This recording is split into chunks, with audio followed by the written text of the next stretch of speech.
Hello friends, this is Sudarshan और आज हम बात करेंगे हैप्पीएस्ट माइंड लिमिटेड के आईपीओ के बारे में। हैप्पीएस्ट माइंड लिमिटेड इनकॉर्पोरेट हुई थी 2011 में और इसका टैगलाइन है bond digital bond agile. Happiest mind limited एक Bangalore based IT service provider company है। अब हम बात करेंगे ऑब्जेक्ट ऑफ द इशू के बारे में। Object of the issue is to meet the long-term working capital requirement and general corporate purposes. बात करते हैं बिजनेस ऑफ द कंपनी के बारे में। तो the business of the company is divided into 3 categories.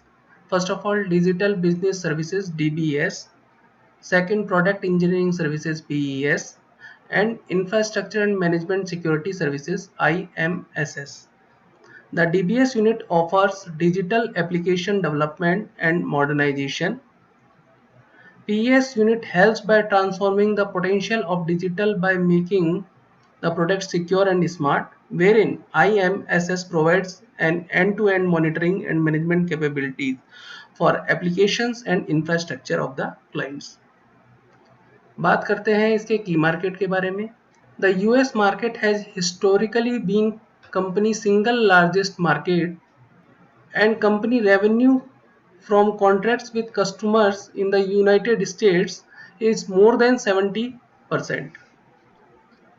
बात करते हैं हम आईपीओ की डिटेल के बारे में। तो आईपीओ चालू हो रहा है 7 सितंबर 2020 से 9 सितंबर 2020।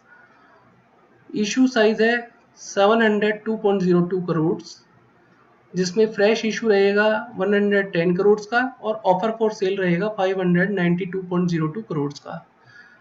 Face value of the shares है 2 रुपीज़ पर इक्विटी शेयर और आईपीओ प्राइस है 165 रुपीज़ टू 166 रुपीज़ पर इक्विटी शेयर।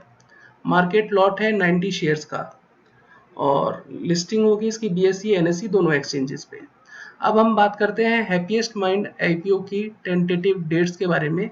जो इसका फाइनलाइजेशन होगा अलॉटमेंट का वो 14 सितंबर 2020 को होगा और रिफंड्स और क्रेडिट ऑफ द शेयर्स जो रहेंगे वो 15 सितंबर 2020 को होंगे। आईपीओ की लिस्टिंग डेट 17 सितंबर 2020 रहेगी। अब हम बात करते हैं कि रिटेल इंडिविजुअल इन्वेस्टर जो रहेगा उसके लिए मिनिमम लॉट साइज एक रहेगी और एक मिनिमम 1 लॉट में 90 शेयर्स रहेंगे और अमाउंट रहेगी 14,940 और मैक्सिमम 13 लॉट्स के लिए रिटेल कैटेगरी में बिड लगाई जा सकती है जिसकी अमाउंट रहेगी 1,94,220 रुपीज़। NSE पे आज ये बिडिंग डिटेल हमें 7 सितंबर 2020 की दिखा रहा है, जिसमें इंडिविजुअल इन्वेस्टर की कैटेगरी में ये 6.87 टाइम्स सब्सक्राइब हुआ है।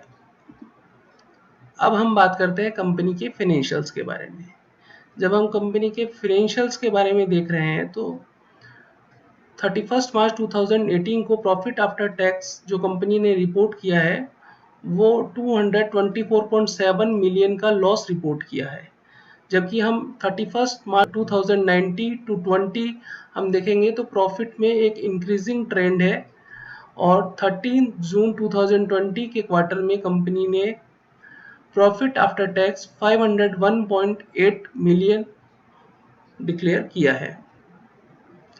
कंपनी के बोरोइंग्स के बारे में बात करते हैं। बोरोइंग्स में हम देख रहे हैं कि कंपनी की जो बोरोइंग्स 31 मार्च 18 की बैलेंस शीट में 148.3 थी वो 13 जून 2020 की बैलेंस शीट में नील हो गई है। अब हम बात करते हैं कंपनी के प्रमोटर्स के बारे में। तो कंपनी के प्रमोटर्स हैं मिस्टर अशोक सूथा जी और अशोक सूथा जी ने अपना कैरियर चालू किया था वो श्रीराम ग्रुप ऑफ इंडस्ट्रीज से चालू किया था और वो विप्रो इन्फोटेक के प्रेसिडेंट भी रहे हुए हैं। साथ ही साथ माइंडट्री के को फाउंडर भी अशोक सूथा जी रहे हुए हैं। तो अशोक सूथा जी एक वेल रिनोन्ड पर्सनैलिटी है, कंपनी के को फाउंडर है। अब हम बात करते हैं रिस्क फैक्टर्स की। Companies revenue from operations are highly dependent on customer located in the United States. Second, company may be unable to effectively manage such rapid growth. Third, हम बात कर रहे हैं company success depend substantially on the continuous service of the promoters and senior executives and key personnels. Fourth point, in fiscal 2080, company has reported loss for the year of rupees 224.7 million. Fifth point, company generated significant portion of revenue from a small number of customers. छठा point ये है risk का कि company operate in a rapidly evolving industry.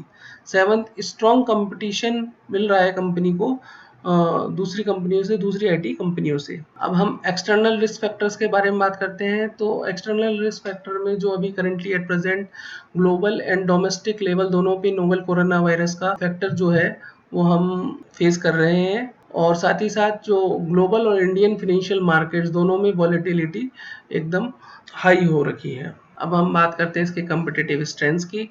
Competitive strengths इसकी ये है कि ये एक स्ट्रॉन्ग ब्रांड है इन digital IT service, agile engineering है, साथ ही साथ ग्रोइंग हाई रेवेन्यू है, strong research and development capability है कंपनी की, और साथ ही साथ इस कंपनी के साथ एक्सपीरियंस लीडरशिप एसोसिएट है. अब हम बात करते हैं कंक्लूजन की. एज पर अवर व्यू, शॉर्ट टर्म इन्वेस्टर में गेन रीजनेबल लिस्टिंग गेन, और लॉन्ग टर्म इन्वेस्टर में invest in the IPO with 2 और 3 ईयर ऑफ होराइजन्स. डिस्क्लेमर के बारे में बात करते हैं. ये वीडियो इन्वेस्टर एजुकेशन पर्पस के लिए बनाई गई है. Investor should invest only after applying their own judgement and knowledge. Thank you very much.